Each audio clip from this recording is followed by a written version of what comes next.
on the road in Mallorca, riding as a group and pacelines. During your trip to Mallorca, we'll be riding in a structured group format pretty much at all given times. We have two formats that will occur. One is the mixed format where riders spread out and ride at their own pace. The other is pacelines where riders are organized and riding in a single or double pace line at the group pace. The way this typically plays out in Mallorca, when we're on the flats and the rollers, we're working as one variation of our pace line. When we're climbing, we pretty much always climb at your own pace. This allows you to sit in and ride a little easier on the flats and rollers, but still give it some gas and get in some work at your fitness level on the climbs. When we look at different pace lines, let's define the types that we will run. Here we have an example of a single pace line where riders are lined up in a single line and coming off the front. When we look at how this pace line will flow, we simply see riders, everyone's pedaling. When the rider up front is done with their pull, they move over to the left, they roll to the back of the line and reintegrate into the line. The other process that you'll see as far as pace line is double pace lines.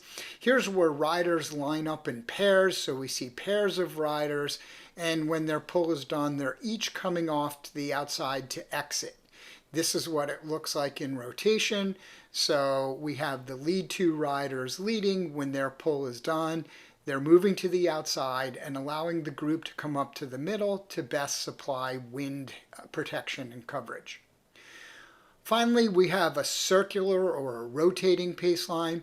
Here's more of a little blend of a single and double where riders are basically coming up in a single pace line, but they're immediately coming off, which is often referred to as up and off, and then coming down the recovery line. This forms a circular flow. When we look at this in action, we see riders moving up, immediately moving over, and moving into the return flow. So a pretty circular view of doing it. We don't run rotating pace lines much in Mallorca, but occasionally it will play a role.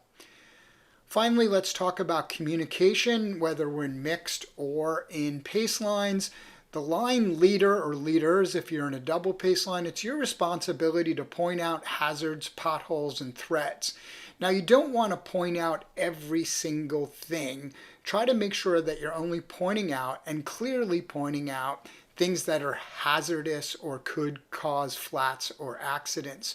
We will cover this in our Safety Day education program when you show up for camp. Behind the line leaders, we have the rest of the people in line. Please repeat the visual communication of such threats. If the leaders point it out and you see it and you're behind them, you point it out, and hopefully that nonverbal communication continues back throughout the entire pace line or double pace line. Finally, the use of verbal communication. We want to limit verbal communication to high threat or large pace changes to avoid desensitization. What we mean by this is if we're calling out every car, every stop, every pothole, people just stop listening. We only want to use loud verbal communication when we have either a higher threat scenario or we're coming up to a stop sign and we're suddenly stopping. So we want to limit that verbal communication to high threat scenarios. Thanks everyone. Stay safe.